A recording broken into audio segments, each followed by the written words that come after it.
Good afternoon. My name is Julia Villanette, and I'm here with my colleague. My name is Cody Connor Seals. And we are grade 11 co-teachers at our campus. And today we are here to discuss the importance of having and making data informed decision making. So we are, with the round of questions that we have, we're going to discuss our experiences and our expertise in these areas. So I'm going to start off by asking the questions, and then I'll allow Ms. Connor Seals to respond, and then she will ask some follow-up questions. So, how can data informed decision making improve instructional practices and student outcomes at the classroom level? Okay, so data it helps the teachers meet the students where they are. If you have a quick exit ticket, maybe a formative assessment, um, it shows you who's ready to move on or who needs support. So I've also seen teachers use this info to adjust their groups, or they'll reteach the lesson. How have you used it in your own classroom? I have. So I will use my data from, it could be again like from the exit ticket or checking for understanding during independent practice, or just like a data from any like assessment or test that we have taken. So I'll take that data to see who's ready to move on or who needs the extra support. Okay. Well, what type of data should teachers prioritize when planning lessons or interventions? I definitely, the obvious is obviously like test scores, but I also think teachers need to incorporate like student feedback, which is something that we do in our classroom when we take like do a quick check for understanding, asking the students to, and we survey the room who's confident, sure, or unsure, and also being sure to address like utilizing data that you notice on any misconceptions that students have. And I think that'll also impact like student engagement, because usually when they're confused or they don't understand something, they tend to pay less attention and become less focused. Okay.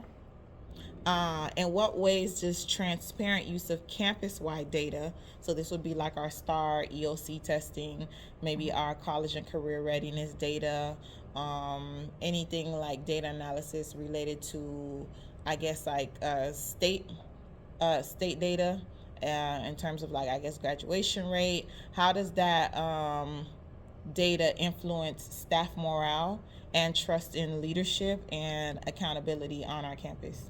Okay, so for one, transparency builds trust. So when leadership share like the data openly, it invites the staff input and then it make you feel like you're involved. We're solving the problems together. We're not being judged, and it also creates like a shared sense of purpose. So, what experience? How has that been your experience? Like in terms of transparency, having the data for the school be accessible to you.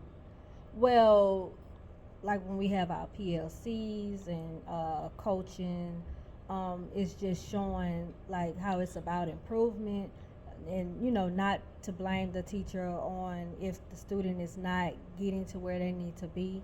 So we're just celebrating the progress that matters. Okay. So, well, how can the school leaders avoid the perception of data being used solely for evaluation? I think it's difficult for them to avoid that perception because data is so closely tied to our evaluation. It's part of our T-test evaluation. However, one thing that they can do just to kind of assure staff that is not just a tool for evaluation is by emphasizing how you can use it as a tool for growth in terms of teacher efficacy, like to help the teachers improve their own like instructional practices and how they can better improve student scores and assisting students. But I think, for me, I personally haven't had that experience where it's pushed more as a tool for growth in terms of like teaching and learning, because like I said, it's so closely tied to T-tests. Okay. What challenges do you think schools face, specifically our school, and what's been your experience with that when trying to implement data informed decision making practices? I would say time and training, which are big hurdles. Okay. Because without that support, the data can feel like it's just like another risk. Um, uh, Maybe I've seen some resistance fade when schools invest in systems that are user friendly and also provide guidance. But I would say, yeah, time and just managing the time. Do you feel like the use of data is just another task, or like, or how do you, if you don't feel like it is, how do you implement it in your classroom? Um, Like going over it, disaggregating it, identifying students who need additional assistance. it is another task, I would say, because you have to make sure you implement that data correctly. Like, you have to make sure that you're giving that child the necessary support that they need, or make sure you're not either over giving support or Mm-mm. under giving support. Okay. So, what role does professional development play in helping educators use data effectively?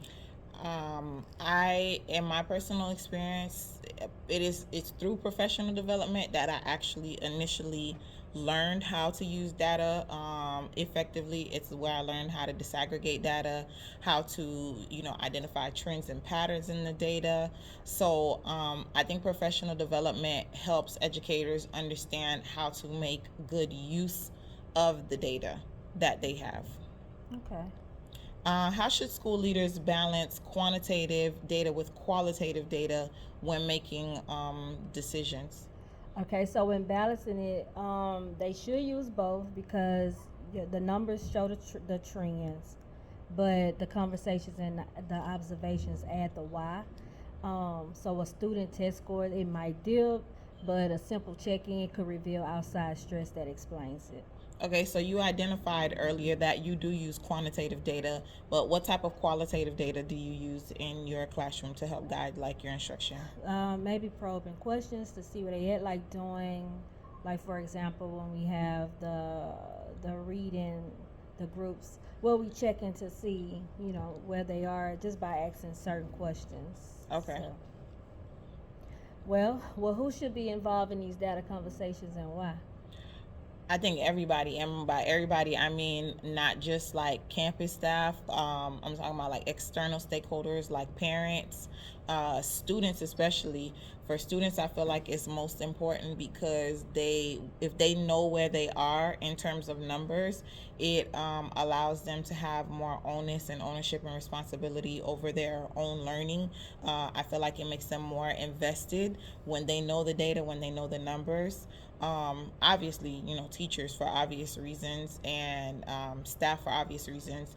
Parents, I do think, need to be part of the conversation because we know the impact that parental support and support at home plays in student engagement and student improvement and how they do student achievement in school. So it's everyone. It's not just a one man. It's not a task for one individual or one group of people. It's everyone, like from the student on up to the parents, administrative team, all are involved. Okay. So that will round up our discussion for today, and we thank you for your time.